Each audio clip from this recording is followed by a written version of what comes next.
ಸ್ನೇಹಿತರೆ, ನಿಮಗೆಲ್ಲ inspire Kannada YouTube ಚಾನೆಲ್ಗೆ ಸ್ವಾಗತ ಸುಸ್ವಾಗತ. ಬಾಲ್ಯ ಪ್ರತಿ ಮನುಷ್ಯನ ಜೀವಿತ ಕಾಲದ ಸುವರ್ಣಾವಧಿ. ಸಿಕ್ಕಿದ್ದನ್ನ ತಿಂದು ನೆಮ್ಮದಿಯಾಗಿ ನಿದ್ರಿಸಿ ಬಾಲ್ಯವನ್ನ ಆನಂದಿಸುತ್ತಾ ಚಿಂತೆ, ಜವಾಬ್ದಾರಿ, ಹೊಣೆಗಾರಿಕೆಗಳಿಲ್ಲದ ಅದ್ಭುತ ಕ್ಷಣಗಳನ್ನು ಕಳಿತೇವೆ.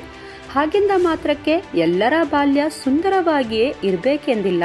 ಕೆಲವರಿಗೆ ಕಾಡುವ ಬಡತನ ಒಂದೆಡೆಯಾದರೆ ಇನ್ನೊಂದೆಡೆ ಅನಾರೋಗ್ಯ, ಅಪೌಷ್ಟಿಕತೆ, ಹೀಗೆ ಹಲವಾರು ಸಮಸ್ಯೆಗಳು.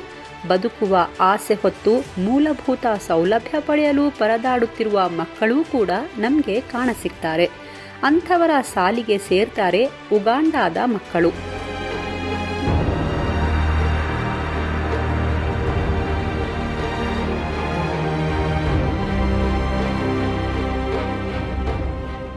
ಯಾಕಂದ್ರೆ ಉಗಾಂಡಾದಲ್ಲಿ ಮಕ್ಕಳ ಬಲಿಪೂಜೆ ಮಾತ್ರವಲ್ಲ, ಅಪಹರಣ, ಲೈಂಗಿಕ ಕಿರುಕುಳ ಕೂಡ ನಡೆಯುತ್ತೆ. ಇದರಿಂದ ಪಾರಾಗಿ ಬದುಕುಳಿದ ಮಕ್ಕಳು ಮಾತ್ರ ಅಲ್ಲಿ ಜೀವನ ನಡೆಸಬಹುದಾಗಿದೆ. ಕೇಳಲು ವಿಚಿತ್ರವೆನಿಸಿದ್ರೂ ವಾಸ್ತವದ ಸಂಗತಿ ಇದು. ಬನ್ನಿ, ಇವತ್ತಿನ ಸಂಚಿಕೆಯಲ್ಲಿ ಉಗಾಂಡಾದ ಮಕ್ಕಳ ಬಾಲ್ಯ ಅದೆಷ್ಟು ಭೀಕರವಾಗಿದೆ ಹಾಗೂ ಕೆಲ ಅನಿಷ್ಟ ಪದ್ಧತಿಗಳಿಂದಾಗಿ ಮಕ್ಕಳ ಬಾಲ್ಯವನ್ನ ಅಲ್ಲಿ ಹೇಗೆ ಬಲಿ ಕೊಡಲಾಗುತ್ತೆ ಅನ್ನೋದನ್ನ ನೋಡ್ಕೊಂಡು ಬರೋಣ. ಆದರೆ ಅದಕ್ಕೂ ಮುನ್ನ ನೀವಿನ್ನೂ ನಮ್ಮ ಚಾನೆಲ್ನ ಸಬ್ಸ್ಕ್ರೈಬ್ ಮಾಡಿಲ್ಲ ಎಂದಾದರೆ ಈಗಲೇ ಸಬ್ಸ್ಕ್ರೈಬ್ ಮಾಡಿ ಹಾಗೂ ಬೆಲ್ ಬಟನ್ ಕ್ಲಿಕ್ ಮಾಡಿ.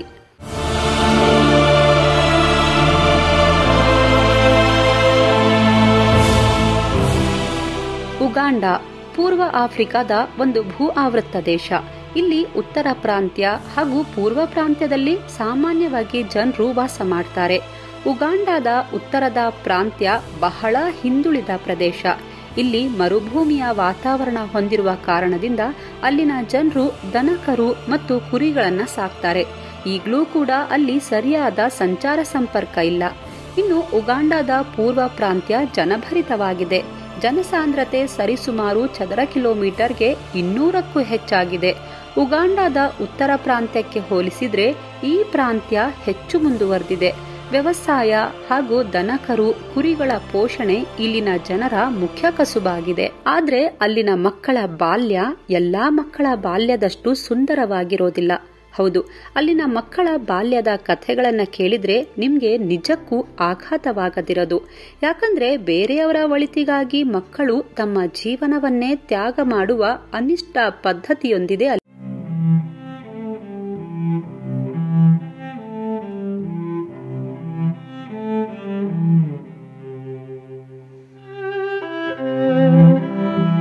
ಉಗಾಂಡಾದಲ್ಲಿ ಮಕ್ಕಳ ಬಲಿಪೂಜೆ ನಡೆಯುತ್ತಿದೆ.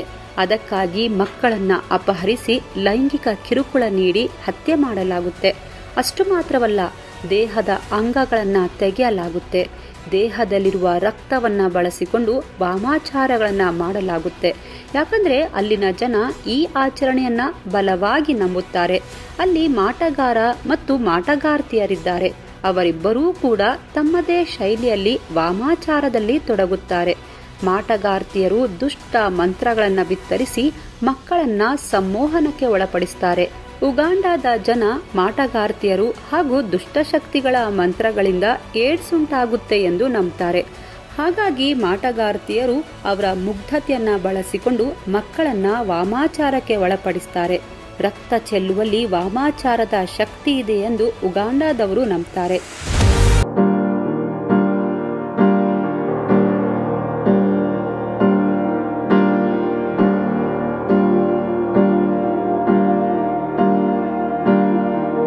ಸಾಮಾನ್ಯವಾಗಿ ನಮ್ಮ ಸ್ಥಳೀಯ ದೇಗುಲಗಳಲ್ಲಿ ದೇವರನ್ನ ತೃಪ್ತಿಪಡಿಸಲು ಹಿಂದಿನ ಕಾಲದಲ್ಲಿ ಪ್ರಾಣಿ ಬಲಿ ನೀಡಲಾಗ್ತಿತ್ತು.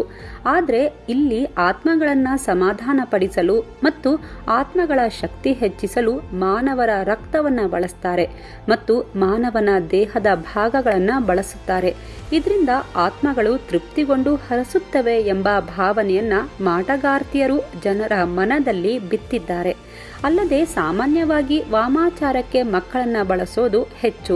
ಯಾಕಂದ್ರೆ ಇದರಿಂದ ಆತ್ಮಗಳು ಬಹು ಬೇಗ ತೃಪ್ತಿ ಹೊಂದುತ್ತವೆ ಅನ್ನೋದು ಅಲ್ಲಿನ ಮಾಟಗಾರ್ತಿಯರ ನಂಬಿಕೆಯಾಗಿದೆ.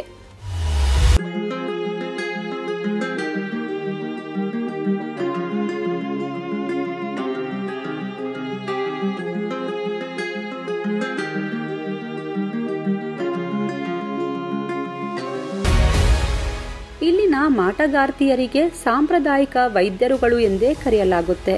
ಯಾಕಂದ್ರೆ ಅವರು ಯಾವ ಮಗುವನ್ನ ವಾಮಾಚಾರಕ್ಕೆ ಬಲಿ ಕೊಡುತ್ತಾರೋ ಆ ಮನೆಗೆ ಒಳ್ಳೆಯದಾಗುತ್ತೆ ಎಂಬ ನಂಬಿಕೆ ಜನರಲ್ಲಿ ಆಳವಾಗಿ ಬೇರೂರಿದೆ. ಹಾಗಾಗಿ ಪ್ರತಿಶತ 100ರಲ್ಲಿ 80 ಮಕ್ಕಳು ತಮ್ಮ ಮೊದಲ ಹುಟ್ಟುಹಬ್ಬವನ್ನ ಆಚರಿಸುವ ಮುನ್ನವೇ ಇಲ್ಲಿ ಅಸುನೀಗುತ್ತಾರೆ. ಅಲ್ಲದೆ ಅಲ್ಲಿನ ಮಕ್ಕಳ ಮೂಲ ತ್ಯಾಗಕ್ಕೆ ಹಸಿವು, ಬಡತನ, ಏಡ್ಸ್, ಮಲೇರಿಯಾ ರೋಗ ಲಕ್ಷಣಗಳು ಕೂಡ ಕಾರಣವಾಗಿದೆ. ಅಲ್ಲಿ ಕಡಿಮೆ ಆದಾಯದ ಕುಟುಂಬಗಳಲ್ಲಿ ತೀವ್ರ ಬಡತನವಿದ್ದಾಗ ಅವರು ಹೆಣ್ಣು ಮಕ್ಕಳನ್ನ 8 ವರ್ಷದ ವಯಸ್ಸಿನಲ್ಲೇ ಮದುವೆಗಾಗಿ ವಯಸ್ಸಾದ ಪುರುಷರಿಗೆ ಮಾರಾಟ ಮಾಡ್ತಾರೆ. ಅವರು ಬಾಲ್ಯದಿಂದ ಯವನಾವಸ್ಥೆಗೆ ಕಾಲಿಟ್ಟ ತಕ್ಷಣ ಗರ್ಭಿಣಿಯಾಗ್ತಾರೆ. ಚಿಕ್ಕ ವಯಸ್ಸಿನಲ್ಲಿಯೇ ಗರ್ಭಧಾರಣೆಯ ದೈಹಿಕ ಶ್ರಮದಿಂದ ಸಾಯ್ತಾರೆ. ಮತ್ತು ಅನೇಕ ಆಫ್ರಿಕನ್ ರಾಷ್ಟ್ರಗಳಲ್ಲಿ ಬಹುಪತ್ನಿತ್ವ ಕಾನೂನು ಬದ್ಧವಾಗಿರೋದ್ರಿಂದ ಬಾಲ್ಯ ವಿವಾಹಕ್ಕೆ ಬಲವಂತವಾಗಿ ಯುವತಿಯರು ಒಪ್ಪಿಕೊಳ್ಳಲೇಬೇಕಾಗುತ್ತೆ. ಪುರುಷರು ತಮ್ಮ ಇತರ ಕುಟುಂಬಗಳೊಂದಿಗೆ ತಮ್ಮ ಸ್ವಂತ ಅಗತ್ಯಗಳು ಮತ್ತು ಅವರ ಅಗತ್ಯಗಳನ್ನು ಪೂರೈಸ್ತಾರೆ. ಅಲ್ಲಿನ ಜನರಲ್ಲಿ ಬಡತನವು ಅನೇಕ ಸಾಮಾಜಿಕ ಅನಿಷ್ಟಗಳನ್ನು ಉಂಟು ಮಾಡುತ್ತೆ. ಅಲ್ಲದೆ ಇಲ್ಲಿ ಅನೇಕ ಹುಡುಗಿಯರು ಚಿಕ್ಕ ವಯಸ್ಸಿನಲ್ಲಿ ಲೈಂಗಿಕ ದೌರ್ಜನ್ಯಕ್ಕೆ ಒಳಗಾಗ್ತಾರೆ. ಹಸಿವಿನಿಂದ ಪ್ರತಿನಿತ್ಯ ಇಲ್ಲಿ ಹಲವು ಮಕ್ಕಳು ಸಾವಿಗೀಡಾಗ್ತಾರೆ. ಹಾಗೂ ಸರಿಯಾದ ಶಿಕ್ಷಣ ಹಾಗೂ ಅಲ್ಲಿನ ಮಹಿಳೆಯರಿಗೆ ಗರ್ಭನಿರೋಧಕ ಬಗ್ಗೆ ಅರಿವಿಲ್ಲದ ಕಾರಣ ಪ್ರತಿ ಕುಟುಂಬದಲ್ಲಿ ಸರಿಸುಮಾರು 12ರಿಂದ 18 ಮಕ್ಕಳು ಜನಿಸುತ್ತವೆ. ಹೀಗೆ ಜನಸಂಖ್ಯೆ ಏರೋದು ಮಾತ್ರವಲ್ಲ, ಇಲ್ಲಿನ ಜನರ ಬಡತನ, ಮೂಢನಂಬಿಕೆಯಿಂದಾಗಿ ಮರಣ ಪ್ರಮಾಣ ಕೂಡ ಹೆಚ್ಚಾಗಿಯೇ ಇದೆ.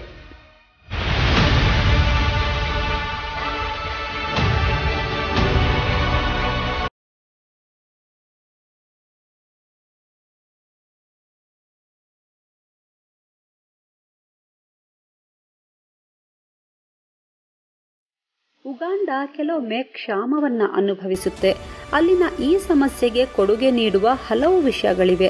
ಅಲ್ಲಿನ ಪರಿಸರ, ಭ್ರಷ್ಟ ರಾಜಕಾರಣ, ಮೂಲ ಸೌಕರ್ಯದ ಅಭಾವ, ಹೀಗೆ ಹಲವು ಸಮಸ್ಯೆಗಳು ಅಲ್ಲಿನ ಕುಟುಂಬ ಮತ್ತು ಸಮುದಾಯವನ್ನು ಬಾಧಿಸತೊಡಗಿದಾಗ ವಾಮಾಚಾರದಿಂದ ಮಕ್ಕಳ ಬಲಿಯಂತಹ ಅನಿಷ್ಟ ಸಂಪ್ರದಾಯವನ್ನು ಬೆಂಬಲಿಸುವಂತೆ ಮಾಡಿಬಿಡುತ್ತೆ. ಉಗಾಂಡಾದಲ್ಲಿ 2 ರೀತಿಯ ಮಕ್ಕಳ ಬಲಿ ಇದೆ. ವಿಪರ್ಯಾಸ ಅಂದರೆ 2ರಲ್ಲಿ ಅತ್ಯಂತ ಜನಪ್ರಿಯವಾದದ್ದು ಅಪಹರಣ, ಕೊಲೆ ಮತ್ತು ರಕ್ತ ಸಂಗ್ರಹಣೆ ಸೇರಿದಂತೆ ದೇಹದ ಕೆಲವು ಭಾಗಗಳನ್ನು ತೆಗೆಯುವುದು. ಮಕ್ಕಳ ದೇಹದಿಂದ ಬೇರ್ಪಡಿಸಿದ ಭಾಗಗಳನ್ನು ಮಾಟಗಾರ್ತಿಯರ ಬಳಿಗೆ ತೆಗೆದುಕೊಂಡು ಹೋಗ್ತಾರೆ. ಅವರು ಅವುಗಳನ್ನು ಪರಿಹಾರಗಳು ಮತ್ತು ಮಂತ್ರಗಳಿಗೆ ಬಳಸ್ತಾರೆ. ಮಗುವಿನ ಕುಟುಂಬದ ಸದಸ್ಯರುಗಳ ಒಮ್ಮತದಿಂದಲೇ ಈ ಕೆಲಸವನ್ನ ಮಾಡಲಾಗುತ್ತೆ. ಹಾಗಾಗಿ ಇದು ಎಲ್ಲಿಯೂ ಪ್ರಚಾರವಾಗುವುದೇ ಇಲ್ಲ. ಒಂದು ಕುಟುಂಬವು ತಮ್ಮ ಮಕ್ಕಳಲ್ಲಿ ಒಬ್ಬರನ್ನ ಆತ್ಮಗಳಿಗೆ ಆಹಾರಕ್ಕಾಗಿ ತ್ಯಾಗವೆಂದು ಬದಿಗಿಟ್ಟಾಗ ಆ ಮಕ್ಕಳು ತಮ್ಮ ಬಾಲ್ಯವನ್ನ ಅಲ್ಲಿಗೆ ತ್ಯಾಗ ಮಾಡಬೇಕಾಗುತ್ತೆ.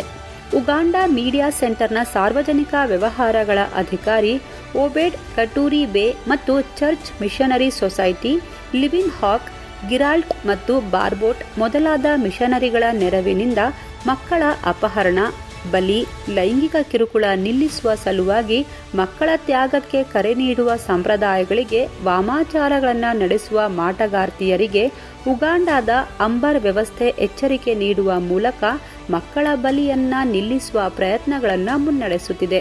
ಸಂಪೂರ್ಣ ಮಕ್ಕಳ ರಕ್ಷಣೆ ಕಾನೂನುಗಳನ್ನು ರಚಿಸಲು ಮತ್ತು ಜಾರಿಗೊಳಿಸಲು ಮತ್ತು ಮನೆಯಿಂದ ಶಾಲೆಯವರೆಗೆ ಎಲ್ಲಾ ಹಂತಗಳಲ್ಲಿ ಮಕ್ಕಳ ಮೇಲಿನ ದೌರ್ಜನ್ಯದ ಜಾಗೃತಿಯನ್ನು ಹೆಚ್ಚಿಸಲು ತಳಮಟ್ಟದಲ್ಲಿ ಕೆಲಸ ಮಾಡುವ ಸಮುದಾಯ ಶೈಕ್ಷಣಿಕ ಕಾರ್ಯಕ್ರಮಗಳನ್ನು ನಡೆಸುತ್ತಿದೆ. ಮಕ್ಕಳನ್ನ ತ್ಯಾಗ ಮಾಡದಿದ್ದರೆ ಏಡ್ಸ್ ಬರುತ್ತೆ ಎಂದು ಅಲ್ಲಿನ ಅನಕ್ಷರಸ್ಥ ಜನ ಈಗಲೂ ಕೂಡ ನಂಬ್ತಾರೆ. ಹಾಗೂ ಅಲ್ಲಿನ ಜನ ಅದೆಷ್ಟು ಆಳವಾಗಿ ಮಾಟಗಾರ್ತಿಯರನ್ನ ನಂಬಿದ್ದಾರೆ ಅಂದರೆ ಮಾಟಗಾರ್ತಿಯರು ಯಾವುದೇ ನಿಜವಾದ ಅಲೌಕಿಕ ಶಕ್ತಿಯನ್ನ ಹೊಂದಿಲ್ಲ ಮತ್ತು ಅವರು ನಮ್ಮಂತೆ ಸಾಮಾನ್ಯ ಮನುಷ್ಯರು ಎಂದರೆ ಅವರು ಆ ಮಾತನ್ನ ಸುತಾರಾಮ್ ಒಪ್ಪಿಕೊಳ್ಳುವುದಿಲ್ಲ.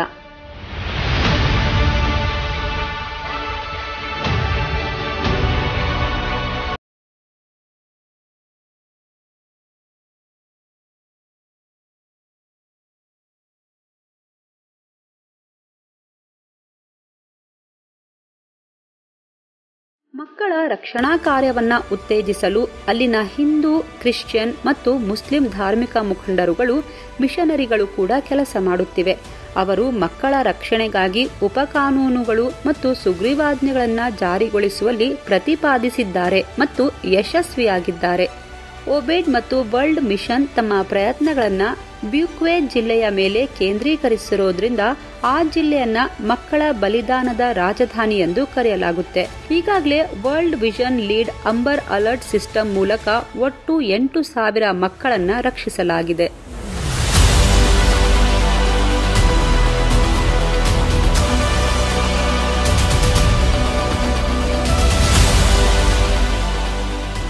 ಇನ್ನು ಮುಂದಿನ ದಿನಗಳಲ್ಲಾದರೂ ಉಗಾಂಡ ಮಕ್ಕಳು ಎಲ್ಲಾ ಮಕ್ಕಳಂತೆ ಆನಂದವಾಗಿ ಬಾಲ್ಯವನ್ನ ಕಳೆಯುವಂತಾಗಲಿ.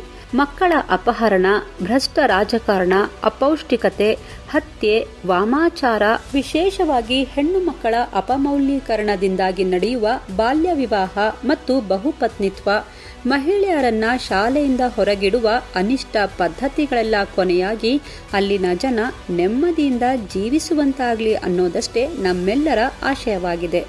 ಸ್ನೇಹಿತರೆ, ಇವತ್ತಿನ ಸಂಚಿಕೆಯಲ್ಲಿ ಉಗಾಂಡ ಮಕ್ಕಳ ಬಾಲ್ಯದ ದಿನಗಳು ಎಷ್ಟು ಭೀಕರವಾಗಿರುತ್ತೆ ಅನ್ನೋದನ್ನ ನೋಡಿ ಬಂದ್ರಿ. ಮುಂದಿನ ಸಂಚಿಕೆಯಲ್ಲಿ ಇನ್ನೊಂದು ಇಂಟ್ರೆಸ್ಟಿಂಗ್ ಮಾಹಿತಿಯೊಂದಿಗೆ ನಿಮ್ಮ ಮುಂದೆ ಬರ್ತೀವಿ ಅಂತ ಹೇಳ್ತಾ ಇವತ್ತಿನ ಇನ್ಸ್ಪೈರ್ ಕನ್ನಡ ಸಂಚಿಕೆಯನ್ನ ಮುಗಿಸ್ತಾ ಇದ್ದೀವಿ. ಈ ವಿಡಿಯೋ ನಿಮಗೆ ಇಷ್ಟವಾಗಿದ್ರೆ ಲೈಕ್ ಮಾಡಿ ಹಾಗೂ ನಿಮ್ಮವರೊಂದಿಗೆ ಶೇರ್ ಮಾಡಿ. ನೀವಿನ್ನೂ ನಮ್ಮ ಚಾನೆಲ್ನ ಸಬ್ಸ್ಕ್ರೈಬ್ ಮಾಡಿಲ್ಲ ಅಂದ್ರೆ ಈಗಲೇ ಸಬ್ಸ್ಕ್ರೈಬ್ ಮಾಡಿ ಹಾಗೂ ಬೆಲ್ ಬಟನ್ ಕ್ಲಿಕ್ ಮಾಡಿ. ವಂದನೆಗಳು.